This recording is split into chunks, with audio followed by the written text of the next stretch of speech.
For decades, the global establishment basically treated climate policy like a slow, voluntary environmental project and didn't seem to mind if it was a train wreck.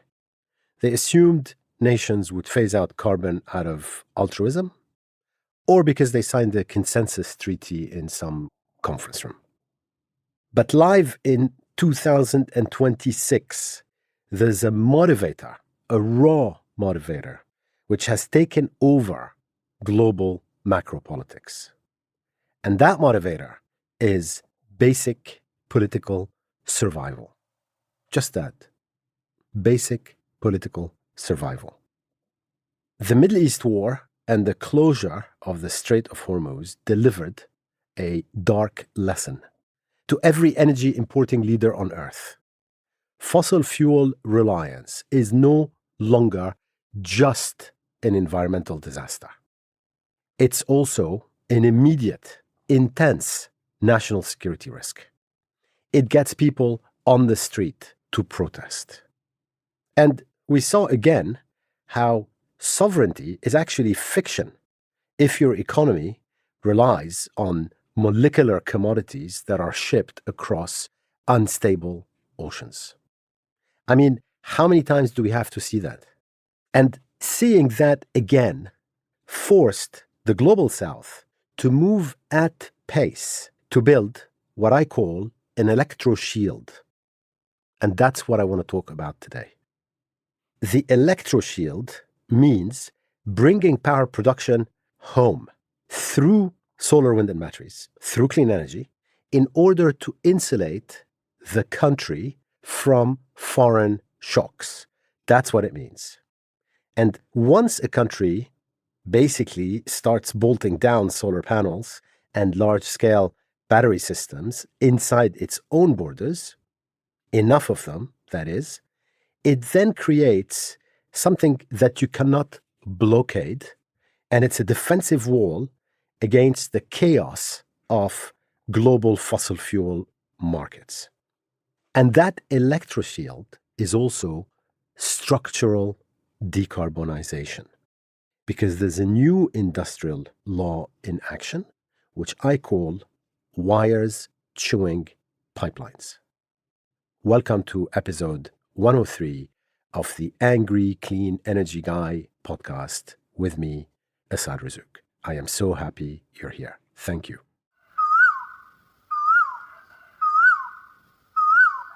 At its 59th annual meeting in the magical city of Samarkand, the Asian Development Bank unveiled something called the Pan-Asia Power Grid Initiative. And that's a $50 billion master plan designed to allow green electrons to fly between borders in a single integrated regional clean energy market by 2035. And it's awesome. This Pan-Asia Power Grid Initiative is going to build a large number of high-voltage transmission lines across the entire region. And its goal is clear.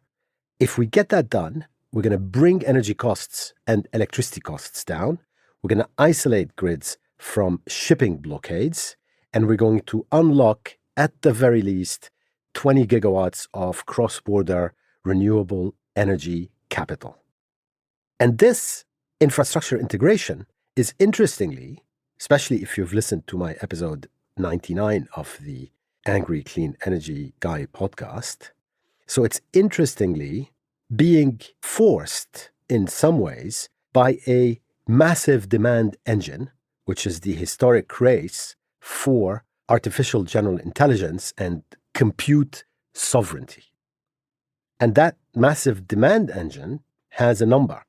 According to 2026 data from Wood Mackenzie, the consultants, there is an incredible 32 gigawatts of planned data center capacity spread across 1,150 projects, which is on its way to the Asia-Pacific grid.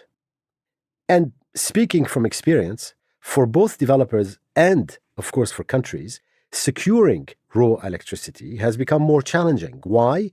Because of grid availability. It used to be because finding land, for example, was difficult, or closing finance, or obtaining environmental permits. But now a lot of the challenge has moved to grid availability, where you often see queues of 5 to 10 years in some countries, which is insane. And these grid queues are the ultimate constraint that countries are facing on their own digital growth. And it's therefore forcing regulators to redefine the rules of grid access, thankfully. So I'm just going to be optimistic that they're going to get that done, i.e., simplify and accelerate grid access in order to be able to speed up connecting these 32 gigawatts of data centers, because the renewable energy build-out that's needed to turn their power on has been built. And let me take you through some real-world examples of what I called wires chewing pipelines across a few Asian markets. So in Japan, for example, regulators are enforcing strict conditional access frameworks. They won't allow a data center to connect to the grid unless its operators have automated systems of load shedding and utility-scale battery storage to kick in when the grid is stressed. And they're also pushing development away from busy metropolitan areas to try and build wind and solar plus battery powered data center hubs. Japan is doing this right now.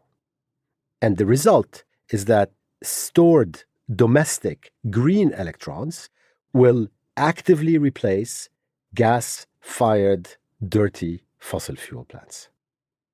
The Koreans are doing the same. So in South Korea, regulators are also forcing future data center capacity out of the congested capital region into specialized digital corridors. And tech companies now must buy their own clean generation power or face capacity restrictions or even outright rejections. In Singapore, new data infrastructure is legally bound to strict energy efficiency standards and mandatory renewables procurement obligations. The country doesn't want data center operators to lean on its legacy natural gas power system, and they want them to anchor their uptime in dedicated clean energy supply, including cross-border subsea cables that bring in green electricity from neighboring countries. Malaysia, which is emerging as probably the top data center destination in Southeast Asia, also has a very similar problem. And so the government has tightened its tracking rules, and hyperscalers, therefore, are starting to execute physical procurement changes to contract renewables directly to feed their data centers. Then moving on to Indonesia, the state-owned monopoly, PLN, is retiring something like 2,400 diesel generators across 740 islands. And they're swapping all of these for solar plus storage microgrids. At the same time, they're moving to fast-track, high-voltage subsea transmission cables to link their own domestic solar wealth directly to neighboring countries. The Philippines has a slightly different dynamic, but with the same result. The Philippines has the highest residential electricity rates in Southeast Asia. And so with fossil fuel wars, what happens?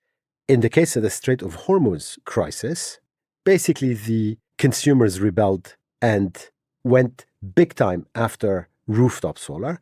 And the result of that was the financial payback for rooftop solar collapsed to 3.1 years for households, which is an incredible number by most countries' standards, and 2.3 years for commercial businesses, which is almost unbelievable.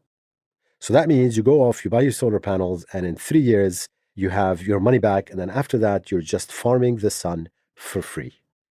And so the Electro-Shield that the Philippines is building is by direct action by its own citizens and corporates. And that kicks out imported gas from their monthly bills. And so on across so many more countries. And as you can hear, I hope, technology is out-manufacturing commodities. And countries are deploying electro-shields to lock in their sovereignty, basically. And what I find quite fascinating is that move to electro-shield countries, very much homegrown, is really splitting the world into two very different transition or transformation, as I prefer to call it, path. So on one side, you've got petrostates, where these days actually the poster child is the United States, unbelievably. And these petrostates, whether it's the US or somebody else, project power basically by extracting molecules and then selling them through a system of, let's call it elite networks, where the money basically pretty much stays with those elites. And then on the other side, you've got electrostates. So the poster child today is China. And these build electro-shields because they're treating energy as a technology challenge. And they're basically trying to achieve resource autonomy, at the very least in their electricity sector, to start. And it's these electrostates where wires are chewing pipelines in the most obvious way today. And I want to describe to you what an electro-shield looks like by taking the very recent experience that we've had with the Strait of Hormuz crisis and what China did. And credit for this analysis to Javier Blas at Bloomberg, where I first read it. So for decades, Saudi Arabia acted as the undisputed swing exporter of global oil. So the exporter who kind of balanced the books of the oil market. But what China managed to do after the Strait of Hormuz blockade was to become really the world's swing importer. So in other words, if there's an oil problem, they can cut their consumption and their imports fastest. And what they did was incredible. They cut their volume of waterborne oil imports by, listen to this, the combined daily oil consumption of Germany, France, and the UK. And they did that with their economy not skipping a beat. In other words, zero economic harm. And the way they did that is by activating their electro-shield. So in their case, that was, yes, deep strategic petroleum reserves, but also a structural, fundamental surge in electric vehicle usage, which you could see in China in March and April and May by looking at the change in the utilization of their charging network. And yes, by domestic coal capacity and coal to chemicals plants to substitute for lost petrochemical feedstocks. And you can see, therefore, their electro-shield strategy in motion.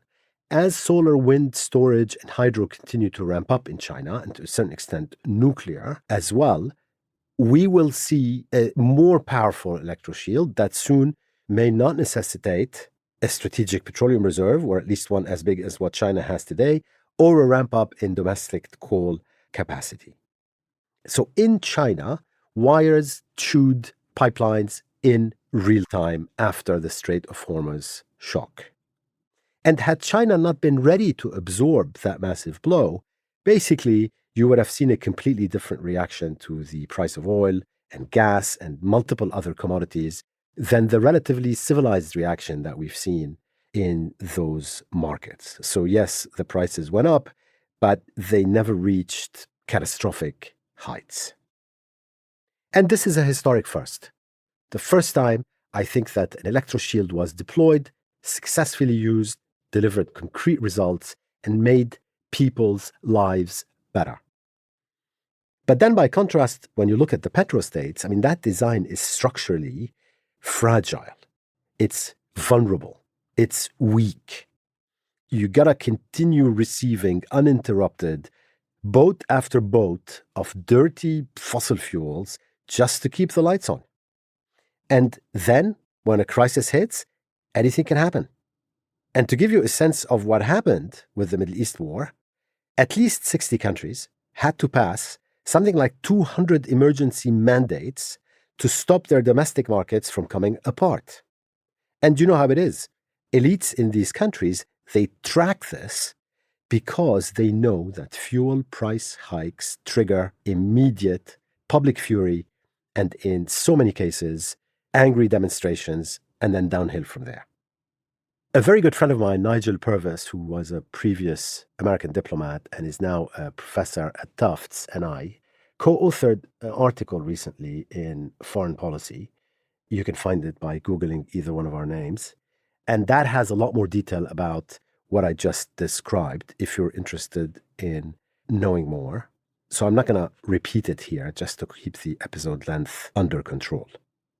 And I love the architecture of electrostates. I mean, what's there not to like with a system that requires, yes, heavy investment at the beginning, but on a one-time basis, and then once you've made that investment, no extraction of minerals subsequently, and harvesting free domestic electrons for 30 years or longer.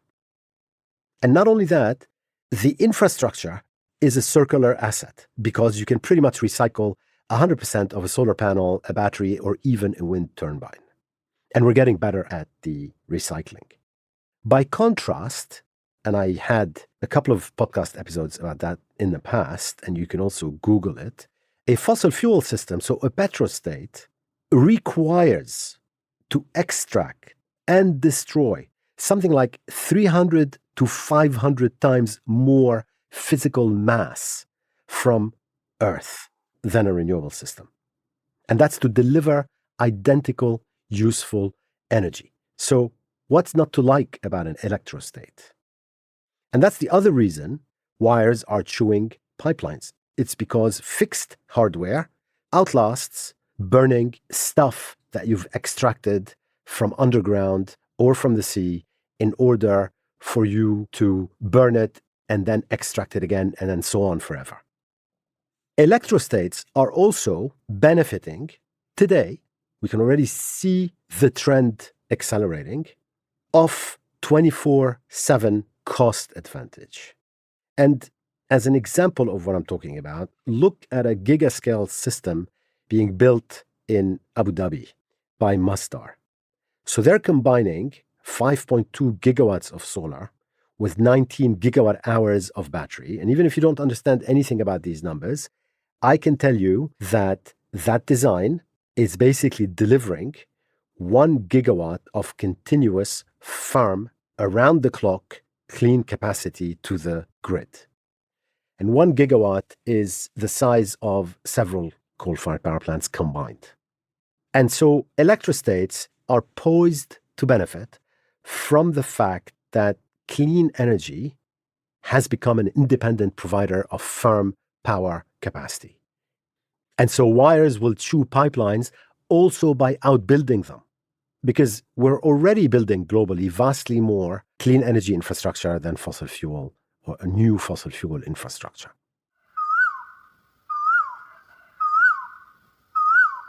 And so what's going on today is that the global energy center, so to speak, has changed. It's moving from importing commodities, oil, gas, coal, and so on, to domestic technology deployment. So it's moving from running a gas-heavy grid by importing expensive, blockadable cargoes of LNG every single year for 2 decades, to importing a single hardware shipment of solar technology in year 1, and then having zero fuel costs for 30 years.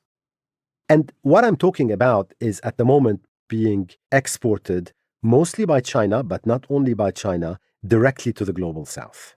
There is something like $225 billion of clean tech manufacturing that's been committed by Chinese firms to production facilities outside China. And that's kind of in the scale of what was done after World War II in Germany. It's bigger, actually. And so solar panel manufacturing plants, battery manufacturing plants, wind turbine manufacturing plants, cable manufacturing plants are popping up around the world, even though the overwhelming majority is still being manufactured in China.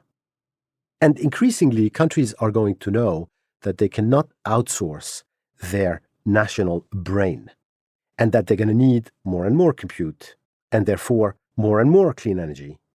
Because if they don't know it yet, they'll realize that wires chew pipelines because renewables deploy in a fraction of the time that you need to build nuclear power plants or coal-fired power plants or gas-fired power plants. And that's just a fact.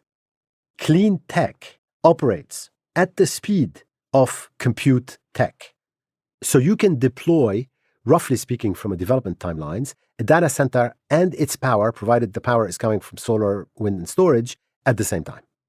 You can't do that with any of the other dirty fossil fuel sources that I mentioned.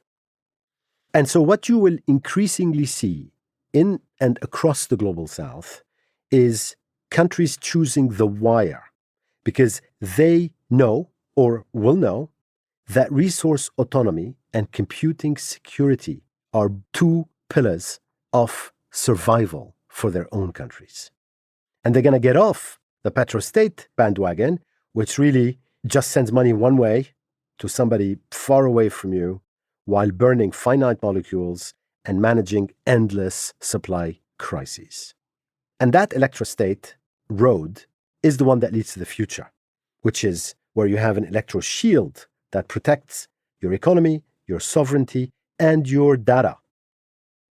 And I want to close with a quote by Adam Tooze in a recent article in the Financial Times.